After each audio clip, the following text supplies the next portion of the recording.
Licenciado Roca, la coyuntura nacional, usted ha visto pasar gobiernos, ha visto pasar problemas y soluciones. ¿Qué percibe usted del desempeño del actual gobierno? 9 meses, ya se puede decir algo de cómo se perfila este gobierno de Alejandro Giammattei. ¿Solo 9 meses tiene? 8 meses y 20 días. Yo creí que estaba por entregar. La verdad es que miren, ha sido... estamos hablando siempre y ya está por entregar. Bueno, algunos dicen que en esas está. Pero cuéntenos, ¿cómo ve usted el desempeño en el manejo de la crisis, su manejo político? Yo creo que el gobierno actual es una consecuencia de todo un proceso que no se inicia justo con este gobierno. Por el contrario, el ejercicio de intervención al país es muy, pero muy atrás del momento mismo de las últimas elecciones. Yo tengo la impresión que los últimos 2 gobiernos ya fueron producto de una intervención, es decir, de una intervención clara y precisa en donde coincidieron 2 elementos que son imbatibles. Naciones Unidas, por un lado, con la decisión del secretario general de imponer una oficina que vino prácticamente a judicializar la política y a politizar la justicia, y al quitarnos ese instrumento de paz y de tranquilidad, pues prácticamente se rompió el orden constitucional y de mucho tiempo atrás no vivimos sino en un estado de hecho, no de derecho. Un estado de hecho es producto de decisiones políticas, no de decisiones que apelen a la soberanía popular, que en todo caso debiera de ser la depositaria de la voluntad popular y en consecuencia de la conformación de los gobiernos republicanos. Nosotros somos una república y ya no funcionamos como una república. Pero esa es una decisión que trasciende mucho y por mucho nuestra limitada capacidad de influir en las grandes decisiones del mundo. Nosotros somos la plebe en el contexto de los países que poco tienen que definir en la instancia de la conformación o confrontación de una situación que va muchísimo más allá de nuestra capacidad de influir el desarrollo de los acontecimientos que marcan nuestra historia, que marcan nuestra vida y que determinarán el futuro de los guatemaltecos al margen de la voluntad de los guatemaltecos, que es lo triste, porque no podemos influir en nada en lo que está sucediendo, pero sí podríamos haberle subido el nivel a los interlocutores políticos nacionales que hubieran podido encontrar en esta diversidad de opciones geopolíticas una participación más digna. Una participación más digna. Y es que no podemos negar que somos un apéndice del imperio que hoy por hoy domina el hemisferio americano. Pero eso que usted dice, una participación más digna. Cuando vemos, por ejemplo, el desarrollo de la política en Costa Rica, en Paraguay, en Uruguay, otros países, donde obviamente hay una influencia y una presencia innegable de los poderes transnacionales, pero tienen una capacidad de aprovecharse de ellos para el beneficio del mismo pueblo. Pero yo no veo acá que podamos nosotros usar esa sumisión política a beneficio de la población, sino que somos sumisos y encima con hambre. Por la categoría de los políticos, es decir, no tenemos una clase política especialmente distinguida. Y el gobierno de Giammattei nos está diferenciando mucho de esto. Es que el gobierno de Giammattei es una ficción. ¿Por qué es una ficción? Porque fue impuesto, no obedece a la consulta popular. Está claro que el gobierno del señor Giammattei es producto de un fraude electoral de primera vuelta. ¿Y si no ganó Giammattei, quién ganó? Esa es una buena pregunta, porque creyeron muchos que iban a ganar o fueron designados como ganadores. En su oportunidad, nosotros hicimos acopio de información privilegiada y pudimos llegar por lo menos a denunciar la existencia de un fraude electoral con suficiente anticipación en un programa que se llamó Avanza Sin Miedo y que todavía está en las redes. En Avanza Sin Miedo nosotros expusimos con absoluta claridad cómo se iba a realizar el fraude electoral. Es más, teníamos a la persona o las personas que estaban dispuestas a hacer esta denuncia en los Estados Unidos. Y no se tuvo el respaldo del gobierno de turno para poder realizar ese esfuerzo de denuncia internacional, porque seguramente era producto también de un acuerdo, de un acuerdo parecido. ¿Un acuerdo o de una coacción? Yo creo que es una selección que permite decirle a 5 candidatos, no vamos a decir quiénes, porque son los que están instalados en el Congreso de la República, 5 o 6 candidatos, que ellos van a ser los designados para presidentes de la República, y se sorprenden ellos mismos de sus propios resultados electorales en primera vuelta, porque son total y absolutamente ajenos al resultado electoral.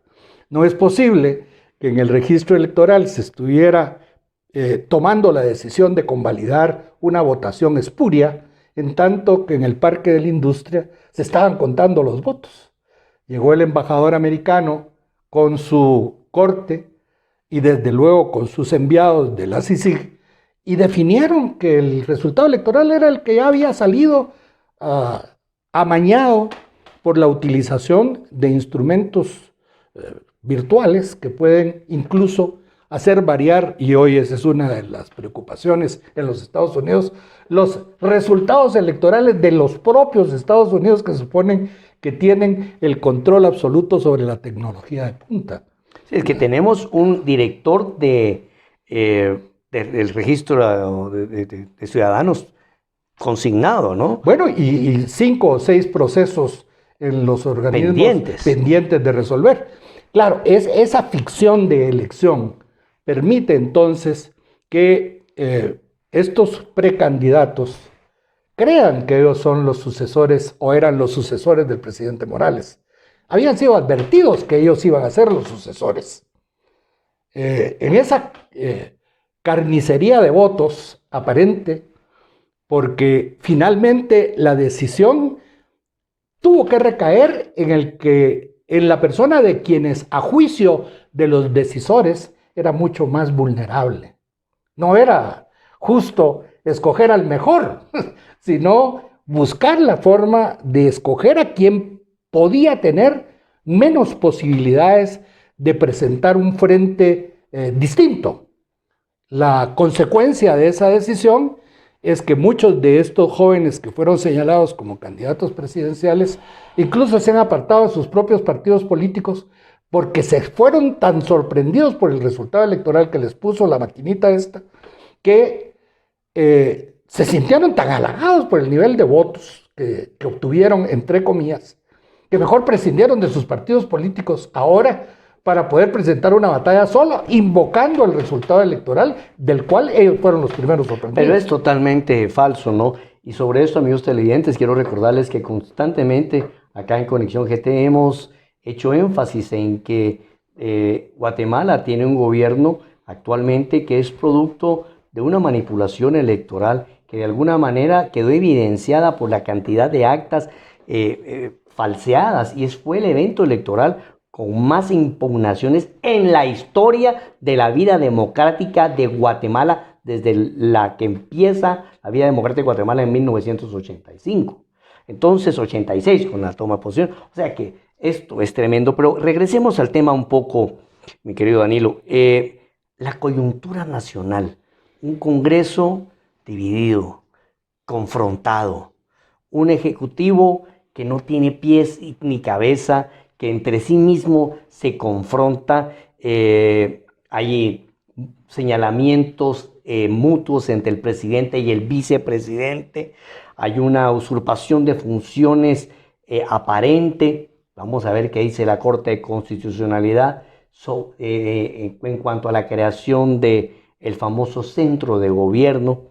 En fin, hay muchas cosas complicadas, pero yo quiero centrarme en algo que usted maneja perfectamente, y es el tema de la elección de cortes. ¿Cómo es posible que estemos en esta encrucijada sin magistrados electos. ¿A dónde vamos a ir a parar? ¿Cómo nace este problema y cuál es la salida? Bueno, la salida es muy complicada porque tratar de rehacer institucionalmente un gobierno que es ya, de hecho, inconstitucional e ilegítimo, pues partir de la ilegalidad para asumir que hay otra ilegalidad que puede funcionar.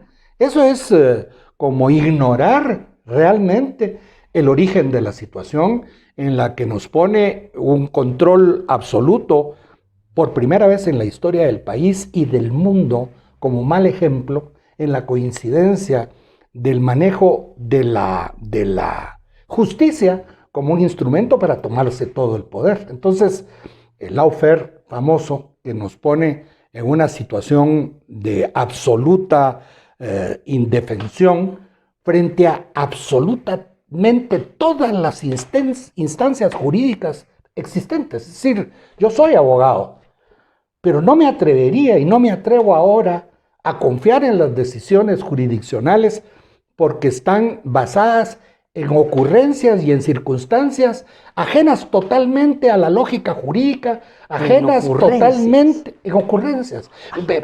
Pero sí son ocurrencias porque en definitiva no tienen nivel de apelación ni circunstancias que permitan pensar que puedes enmendar un error, que puedes enmendar una violación a la norma, que puedes enmendar un procedimiento mal realizado. Es decir, todo nuestro sistema jurídico en este momento está en un gran impasse que puede estar sujeto en su momento a una revisión total que deje sin sustancia las decisiones de un año. Que todas las decisiones que es más, las decisiones de una Corte Constitucionalidad que no está integrada, donde uno de sus integrantes muere oportunamente y el otro tiene un derrame cerebral y mágicamente firma y no aparece. Entonces, ¿qué está pasando ahí? Se niegan a darle posesión al representante legítimo del Colegio de Abogados porque es un hombre que es adverso a su línea de pensamiento. Bueno, entonces lo que tenemos aquí es un control totalitario de la justicia que se supone es el último recurso al que puede recurrir la República en busca de la conciliación en una sociedad compleja, comprometida. La última instancia que queda es el beneficio de las decisiones judiciales. Pero si en principio lo que te quitan son las decisiones judiciales, lo que te dejan son las controversias de los organismos políticos del Estado. Porque el organismo judicial está llamado a sentar las bases de la convivencia pacífica. Está llamado a crear las condiciones para que nadie se sienta inferior ni superior a la ley. Ni superior a la majestad de la ley. En razón de eso, vivimos prácticamente en un estado de hecho, a mi juicio, absolutamente difícil de recomponer. Yo soy de la tesis de que debiera de partirse de cero, si es que queremos reinstitucionalizar el país, porque no podríamos convivir con organismos que han sido viciados. Si fue viciado el organismo ejecutivo, que es cuestionado desde su origen, es viciado también el organismo legislativo desde su origen. Porque son productos, sus miembros son productos de un conteo de votos que no coincide con la realidad. Entonces, la plataforma legislativa está basada en una falsedad absoluta, es decir, en una representación que no corresponde a la voluntad popular y en consecuencia es ilegítima. Entonces, ¿cuántos diputados podrían sentirse realmente legítimos? Y los hay, desde luego. Pero ¿cuántos diputados podrían confrontarse con el resultado electoral que afortunadamente todavía no se ha incinerado? Ya no tardarán en disponer en incinerar todas las constancias que existan en relación al proceso electoral, que es muy difícil de poder cuestionar desde el punto de vista de un precandidato o de un candidato, porque pareciera que alegar fraude es el recurso de los perdedores, cuando realmente alegar fraude es el legítimo derecho que tienen quienes han sido defraudados, especialmente de la voluntad popular. Es la voluntad popular la que ha sido defraudada, es la soberanía popular, es el pueblo que es soberano. Desde que Lincoln afirmó, es el gobierno del pueblo para el pueblo y por el pueblo, que no fue un discurso vano. No, es eso, ese es en esencia lo que es, del pueblo, por el pueblo y para el pueblo. Imagínate tú, ¿cómo estará concebida la democracia estadounidense? Que el derecho a portar armas, por ejemplo, que es la enmienda 2 ¿Sí? de la Constitución de los Estados Unidos, provee el derecho inalienable que tiene la población a portar y tener armas. Y a nosotros, desde la perspectiva nuestra de estar bajo el control de todo, de libertades acotadas por el Estado, en lugar de que fuera el Estado el que estuviera acotado por la ley, somos los ciudadanos los que recibimos el acotamiento de nuestros actos, que son permisibles en tanto la ley no diga lo contrario. Es decir, es el Estado que debe tener límites. Pero está tan clara la legislación en la Constitución norteamericana, que garantiza el derecho absolutamente incuestionable de la población para portar armas.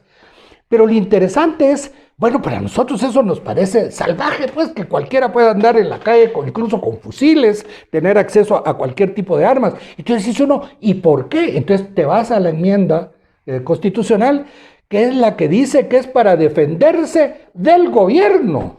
Es decir, portar armas para defenderse de sus derechos, porque ellos venían de la colonia y entonces si asumieron la posibilidad de transformarse en una república federal, lo que hicieron fue abandonar la protección abusiva del soberano, del rey, del emperador o del que fuera el que tuviera el control político de la nación, por un poder diferido. Entonces, frente a los únicos que los ciudadanos se pueden defender con sus armas, es para evitar que en el gobierno se establezca una dictadura. Pero ahora estamos, o sea, evitar que en el gobierno se establezca una dictadura.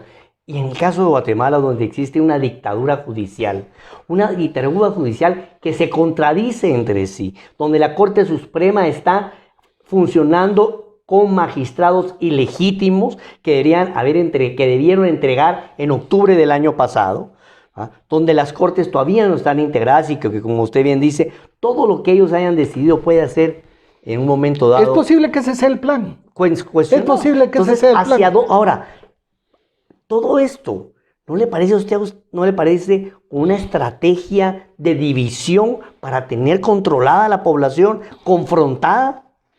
No, lo que me parece todavía más grave es que en este mamotreto de Estado de Derecho todavía hayan sectores que piensen como legítimo el pretender continuar con procesos electorales que han dejado de ser vehículos de consulta popular. Entonces, ahí ves que están una serie de movimientos fundando partidos políticos. ¿Cuál es el sentido de fundar partidos políticos en una sociedad donde los partidos políticos ya no tienen la intermediación entre la sociedad y el Estado?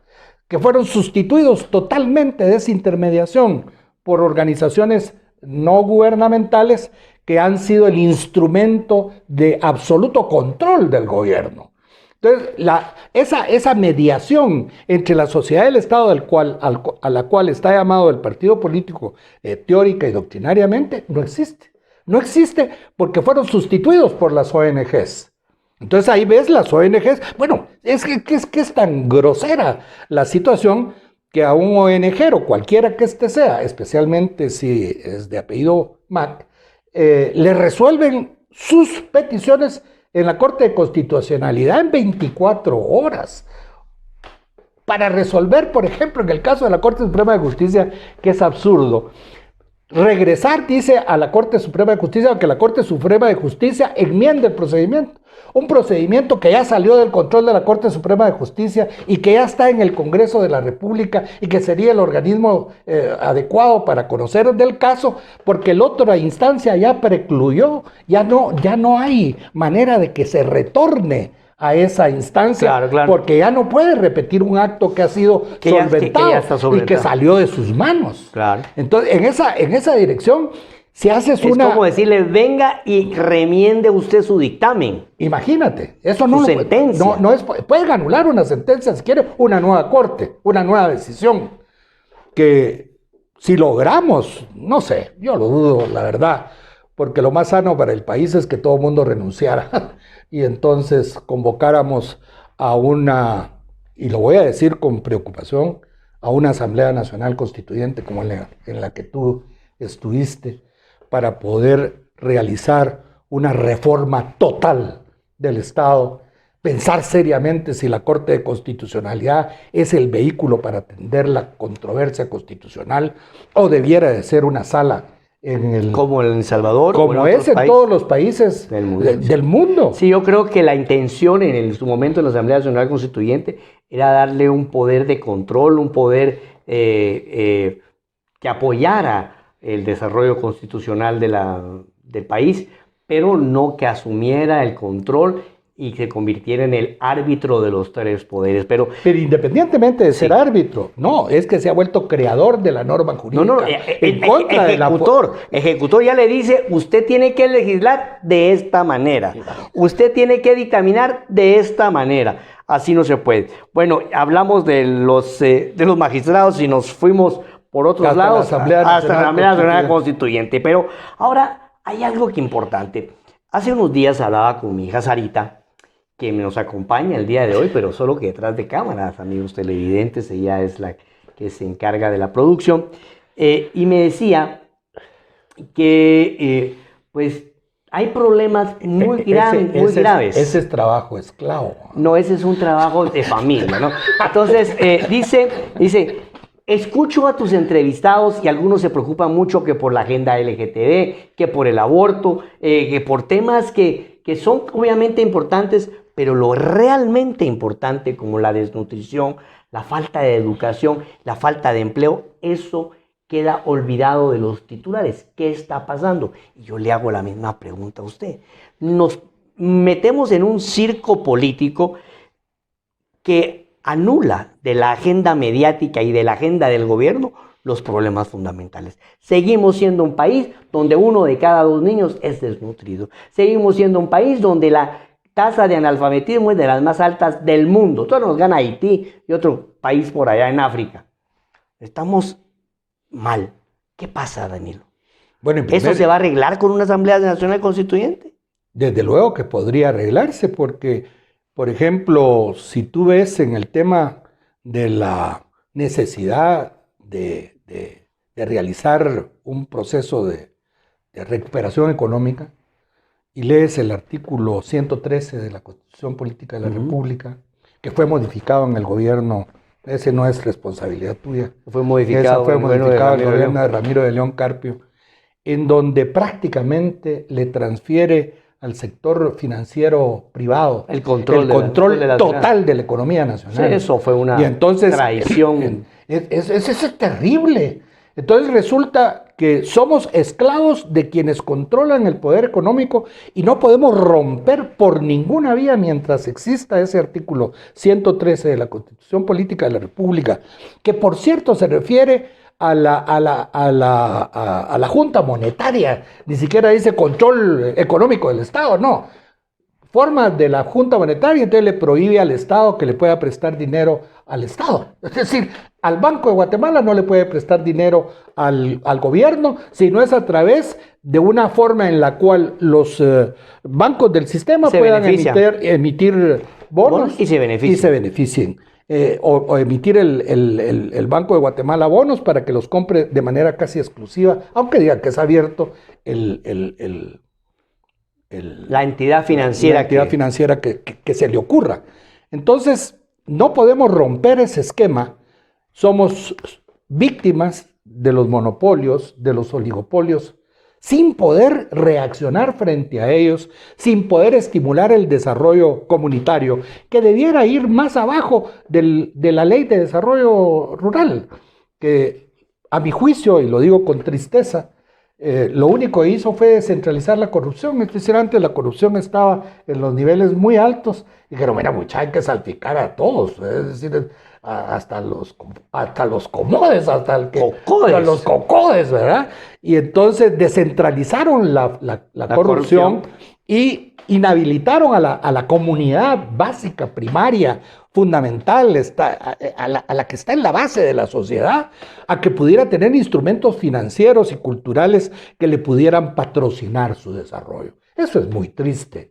Entonces, realmente, cuando nosotros vemos la realidad socioeconómica del país y la queremos divorciar, de la estructura jurídico-política del país, pues estamos desorientados, pues, porque es una realidad que obedece a eso. Yo recuerdo que la desnutrición era un tema de mi niñez, y si el corredor seco no ha podido sacar un solo hombre nutrido durante toda mi existencia, que ya es de larga data, yo me imagino, bueno, pues si no fueron capaces de nutrir a estas alturas, uno, partiendo de mí mismo, porque yo estoy en esa generación inicial, realmente es triste que sigamos descompuestos en nuestra esencia nacional, porque hacer gravitar la temática política, jurídica y social en torno a pretensiones de minorías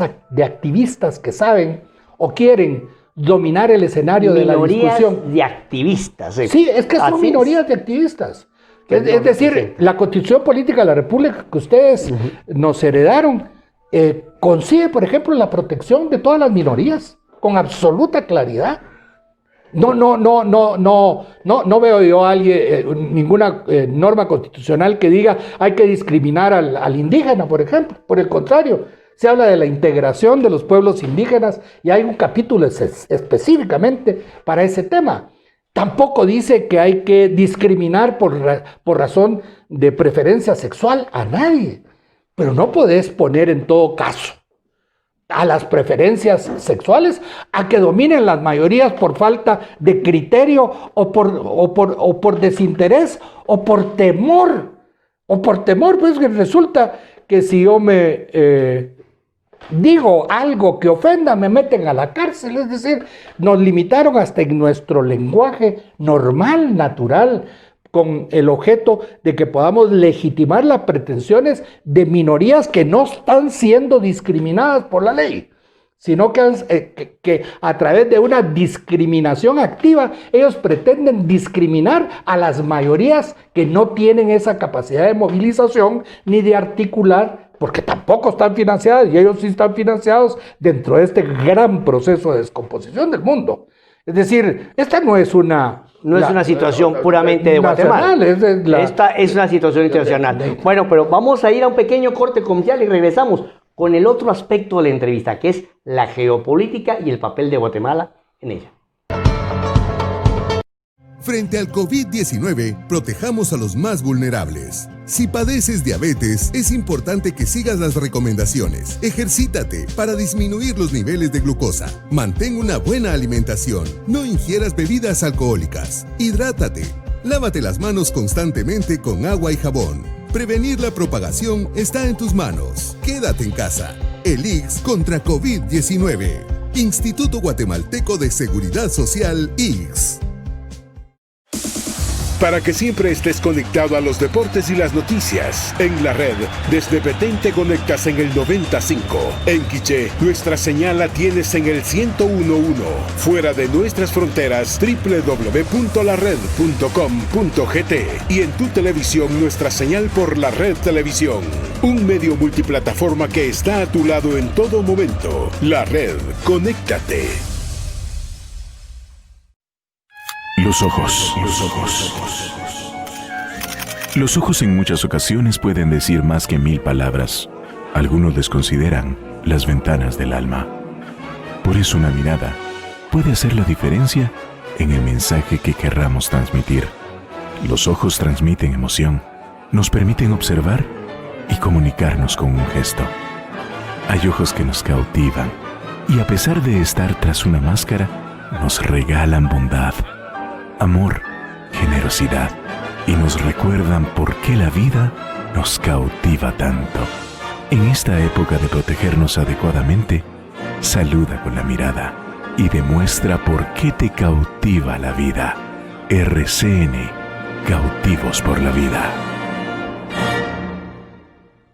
Gracias, amigos televidentes, por mantener la sintonía acá de la red Radio Televisión y a través de los diferentes medios multiplataforma en la que se transmite este programa. Continuamos en la entrevista con el licenciado Danilo Roca. Ahora vamos a tratar un tema el cual pues obviamente estamos todos enterados, y es que la geopolítica tiene un impacto en Guatemala y en todos los países del mundo. La geopolítica es la política que tienen en sus manos las grandes potencias.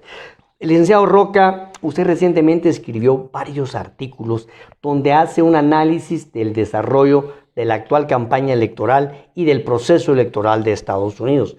Su último artículo, que llamó mucho la atención y que también fue publicado por la revista C4, dice: van a convertir noviembre 3 en el martes 13. ¿A qué se refiere? Bueno, un poco retornamos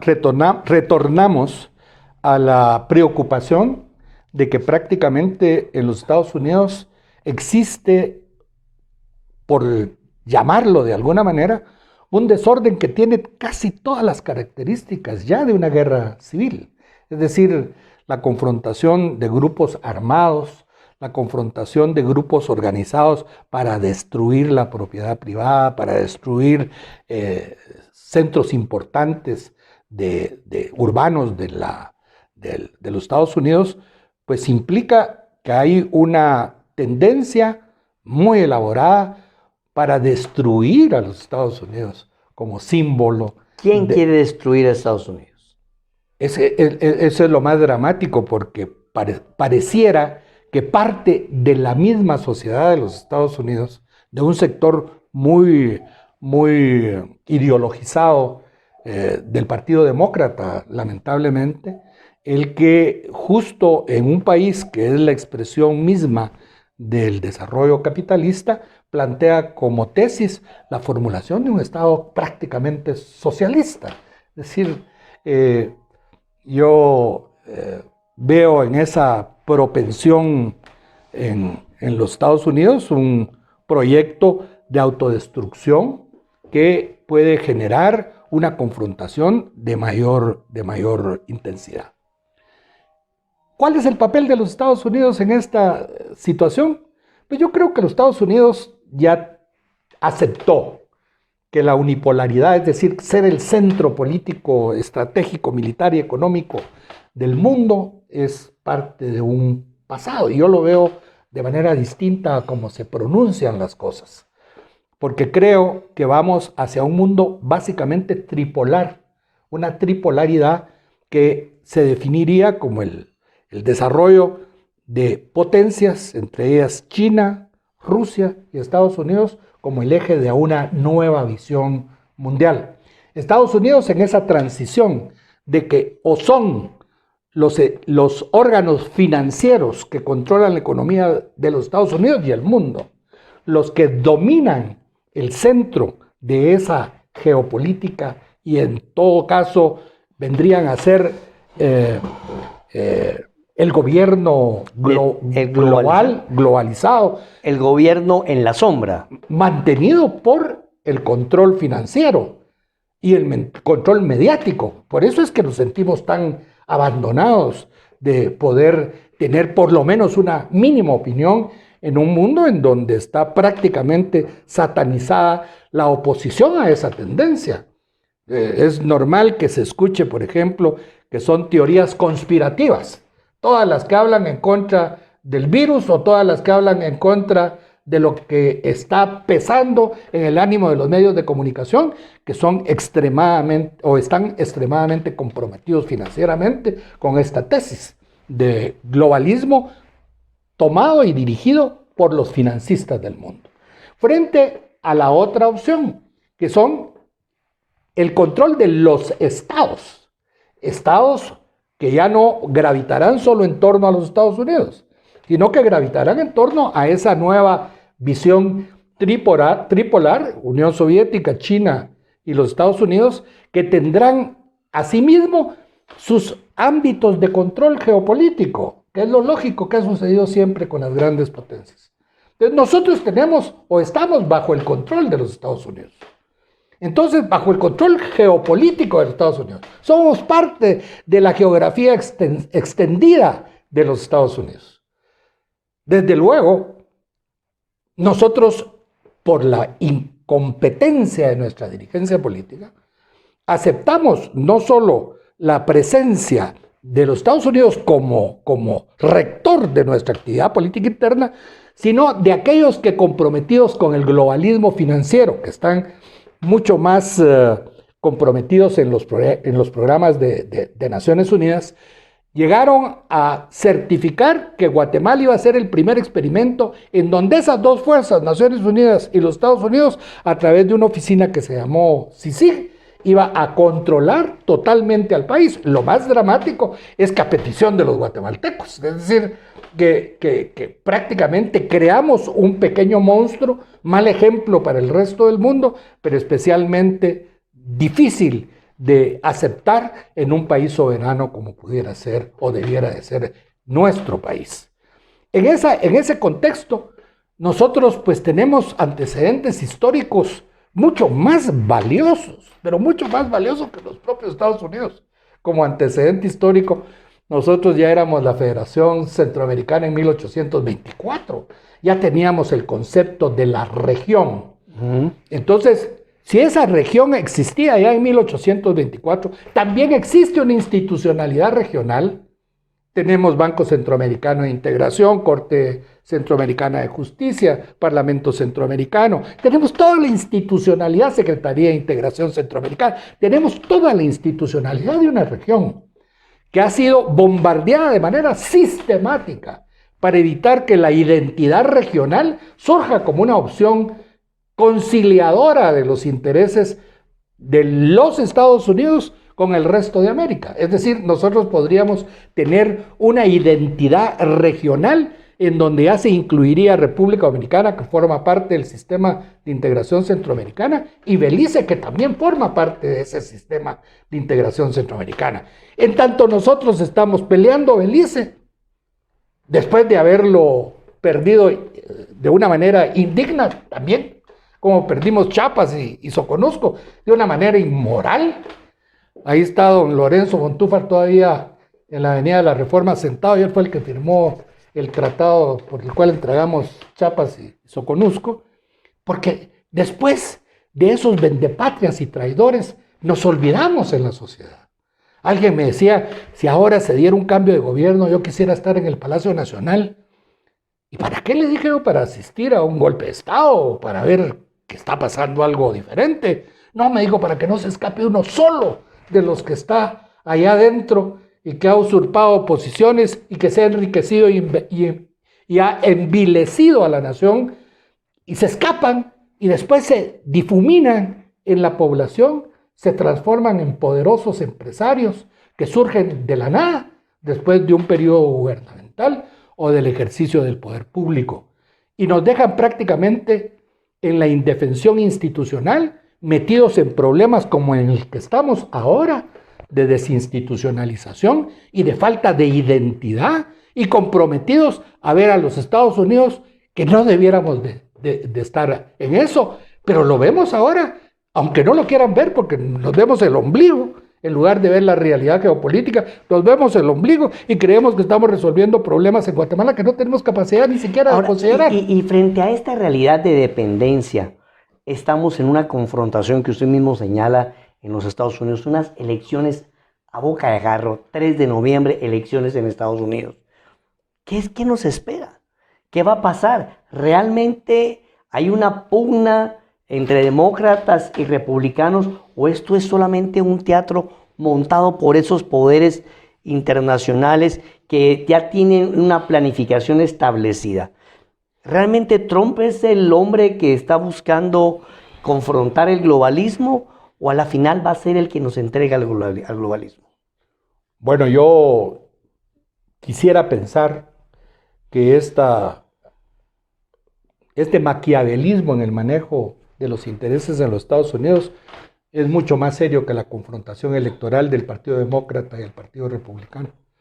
Es la definición de un nuevo orden mundial, es la definición de unas nuevas relaciones sociales de producción, es la definición de toda una estrategia que nos puede llevar a la sociedad, que es la misma, no ha cambiado, somos la gente, la plebe, el pueblo, es el mismo que le prendía fuego a los cristianos en el circo romano, es el mismo que reaccionaba en la Revolución Francesa, guillotinando a los enemigos de la Revolución, es el mismo que le prendía fuego a los que atentaban contra ese cristianismo en la Inquisición.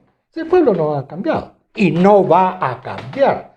Es prácticamente un observador silente y oportunista, que es lo más grave.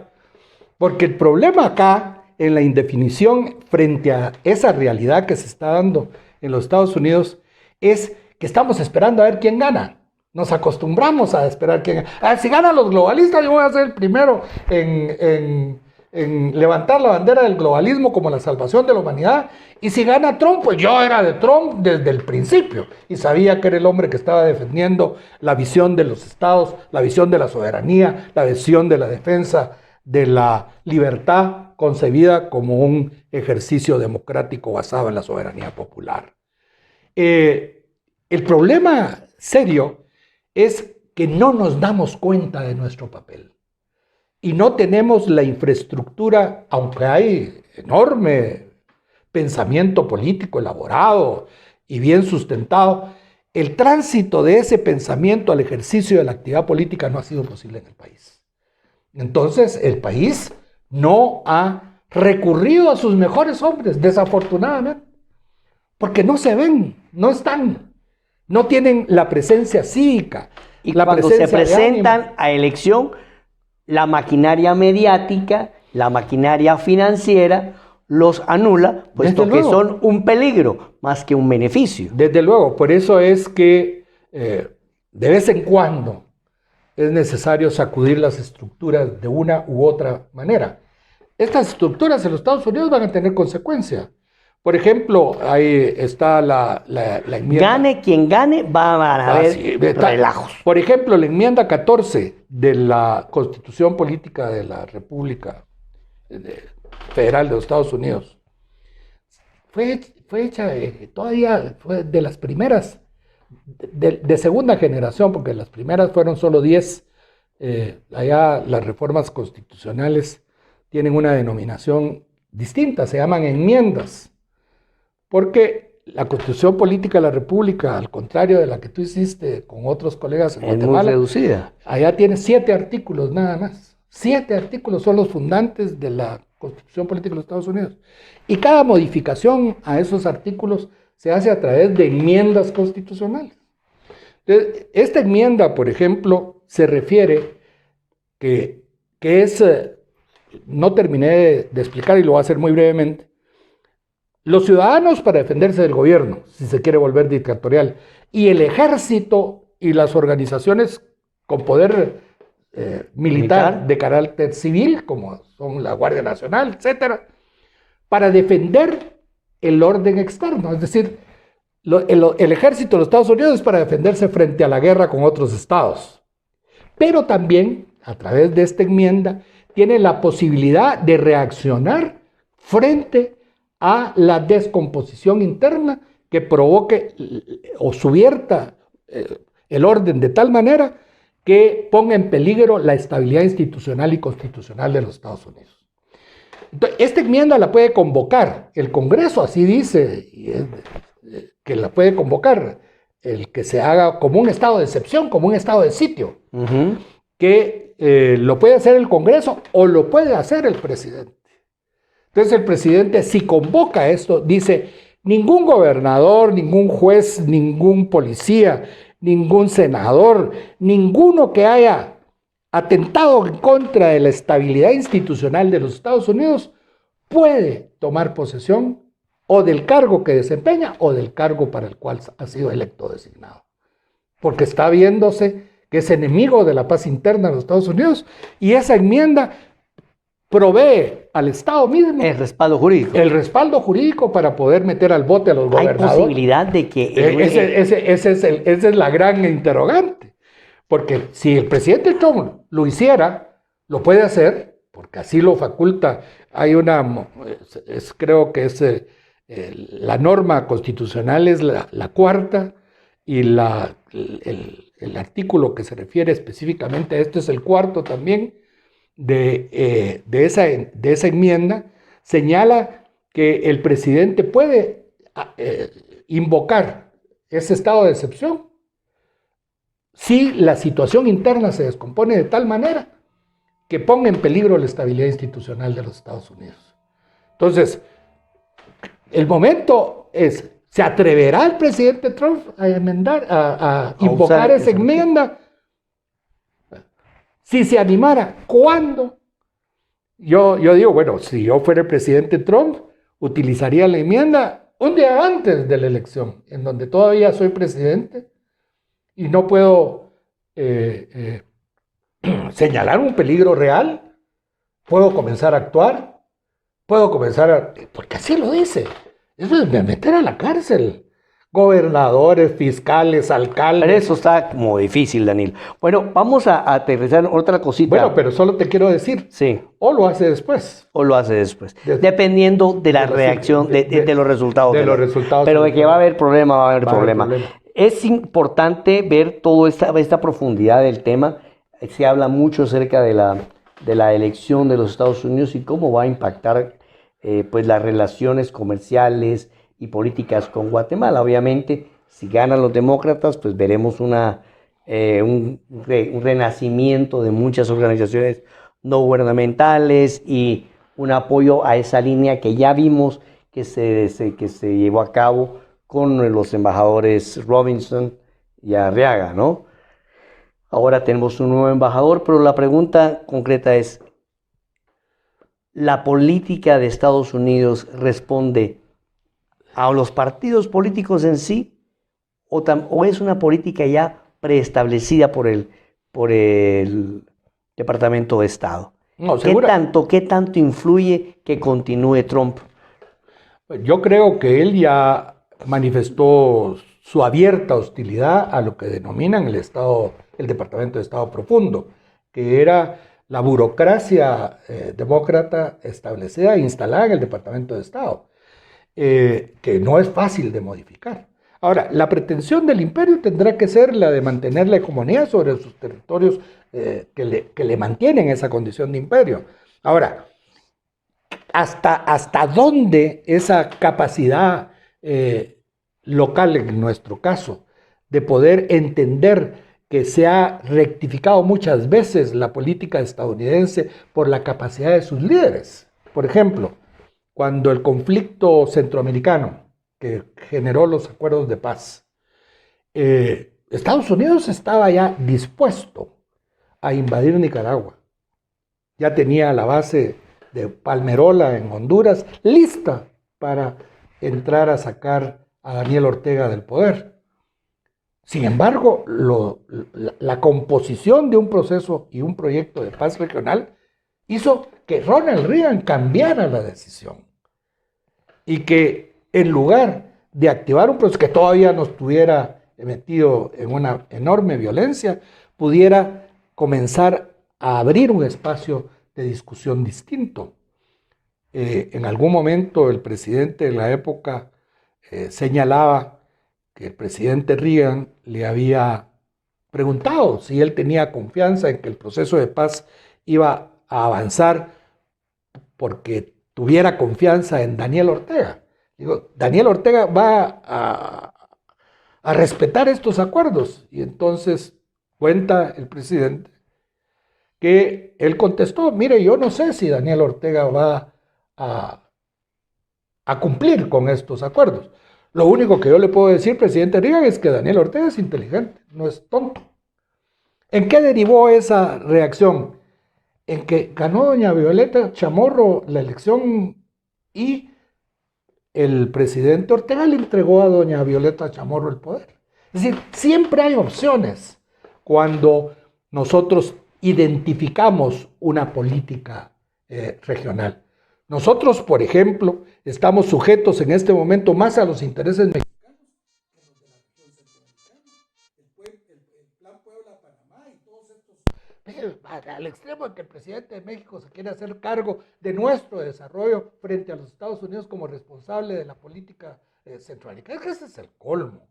Es decir, un plan Puebla-Panamá que lo que pretende es el desarrollo de los estados más deprimidos de la economía y de desarrollo social mexicano, que son Chiapas, Soconusco, para poder integrar lo que pudiera ser la parte del occidente guatemalteco en un proyecto de desarrollo intenso dirigido por los mexicanos. Eso está tremendo. Bueno, Danilo, hay mucho que hablar sobre estos temas, pero creo que nos queda un poquito corto el tiempo. Sí, vamos a dejar hasta acá porque tenemos que esperar los resultados y la evolución del proceso electoral en Estados Unidos para poder determinar esto. Llama la atención algunas cosas importantes que se rescataron en esta entrevista, como el hecho de que usted nos señala que tenemos un presidente o tenemos autoridades vulnerables y por lo tanto autoridades que son de fácil control, de fácil manejo.